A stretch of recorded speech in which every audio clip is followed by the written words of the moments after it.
Hi viewers, my name is Clarice Ezeribe. This is 10 Minutes with You, a program where we talk about how your Christian life influences your daily activity.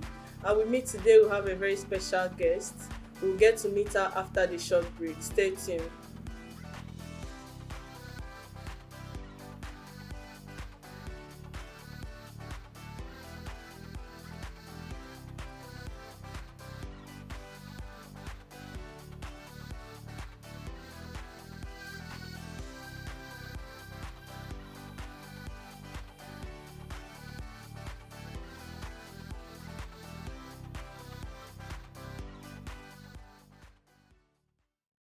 Welcome back to the show. This is still 10 Minutes with You. And with me today, we have Mrs. Ebere Nnamani. She is the CEO of AB Blossom Stores. You're welcome, ma. Thank you. So, thank you for joining us. I want to ask you a few questions about your business and how it influences your daily activities. Can you tell us more about AB stores? What do you sell? Okay. Maybe Blossom Stores is a supermarket, Okay. and then we sell a number of things Okay. like your beverages, which Okay. includes your tea, your milk, Okay. sugar, and the rest.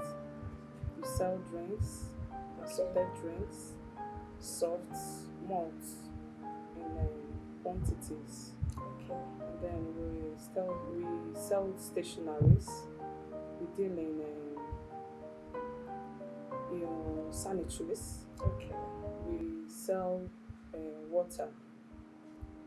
Yeah, we sell water, wholesale. We deal with different brand of water. Okay. Think of them, and we also supply drinks. Okay. We chill drinks too.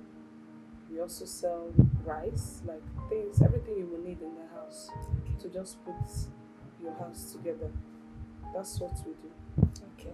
That's good. So, how long have you been in this business?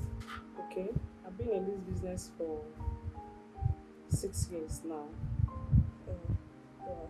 It's been a long time, 6 years. Yeah. Okay. In this business, how do you deal with expired products? Like products that have stayed for some time and they've expired. What do you do with them? Okay, provision business, selling stuffs that include multiple items is always very challenging to manage. Okay. And these things are the things we need on a daily basis. Yeah. And we are often posed with this challenge to go to market to pick. So in order to avert getting expired, so we do this first in, first out. What it Okay. means is that if we'll have to top up a particular item, we'll Yeah. make sure that the ones that came in first Yes. will go out first.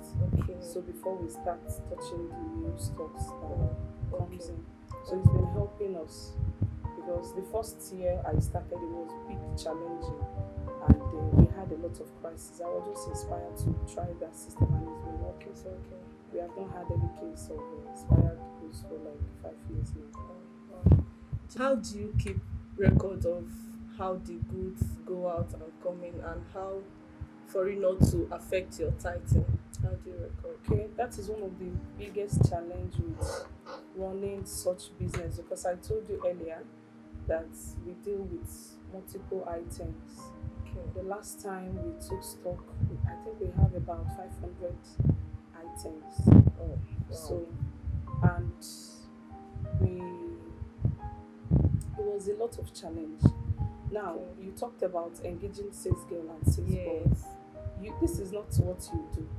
Most of the time, you just bring stocks. We were doing a manual entry. Okay. So when it became so much challenge to us, Yeah. I had to engage the use of a POS, that's Okay. point of sales, Sales, yeah. that manages the sales in Okay. the store. Yeah. So, and that has been helping in order to checkmate loss of goods, in order to checkmate the way sales are going. And I told you that as the CEO of the company, of the store, you don't stay around all the time. So your job majorly is to get stock, manage the administrative job of the business. So it posed a lot of challenge on us, Okay. and we had to engage the POS system. So what the POS does for us is, as soon as the stock comes, before it gets into the store, we'll write them out, check from even the point of getting them. You want to be sure that what you are there is being delivered to you is what you paid for. Because most of the time you order and what the content of what you're given is not what you are. So from that's where we start checking. We get the invoices, we sit down, we open each of them to be sure that this is what we are given, and then we do the entry. Then we now start recording. As at the point of getting those goods, we have determined how much is going to be sold. Before it's been sold, we've determined how much is going to be sold, and then we will also know what our profit is from what the cost price is. So you could actually do your minus and plus. So your 10% will be a problem. Okay. What department are you in your place of worship? Okay. I'm in the children department, but the teenagers units. Okay. Precisely. Okay. In that teenage age, for instance, there is a lot of youthful exuberance. How do you put it in check? Okay, that department is just lately I found out that it's one of the departments that is very, very engaging. Like you have to do a lot of work, not just coming to teach them and go. You have to be very interested in their personal life.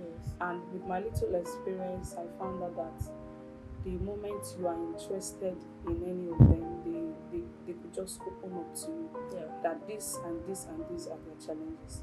So just recently I began to find out that some of them are actually looking for who to talk to aside their parents. And we working in the teenagers department, they want to trust you. They want to see that these things you're saying, that means this person has actually gone through this life and then he or she came out successful. So can we just talk to her? And I don't know the reason why they even shy away from talking to their parents. They want to talk to someone that is very neutral, that could judge the matter on a very neutral ground. And you won't have to condemn them because of any information they are divulging to you. So in that case, because of the little conversation I have with them, it makes me to come back to class and just talk about them, because it could affect someone that we don't want to talk about it. So we want to, and I give them a platform where I just allow them to hear their minds and their opinion. I just come and throw this because I know it's not a bad thing, it's a bad thing, it's not a bad thing. From there you will find out what some of the things they have told themselves that they would do. Do you understand? So from there you start. So all this youthful exuberance is, so far there is no section in Nigeria that is called the Christian world. So they are out there and they are mixed. So these things are just there. And we are trying our best by God's grace to. Have you had any case of molestation or any abuse case? Has anybody come to you with such case before? Yeah. How did you handle it? One of them actually told me about molestation. He was actually engaged in such thing, but it was from one thing we entered into that topic, and I tried to find out why he engages in such acts. I just find out that it's the exposure to the use of cell phone and exposure to some kind of friends that are not godly, that actually led them into that. And as a matter of fact, we've been trying to see how we could form close company among themselves that will be keeping them in check to continue to do the correct things. Do you understand? Yes, I do. I would have loved to ask you more on that, but our time is up. So thank you for joining us on the show today. And I hope next time we'll call you, you'll join us too. I'll try. Thank you. Okay, viewers, this is where we'll end it for today. Don't forget to join us next week, same time. And like and click on our subscribe buttons. See you next week. Bye.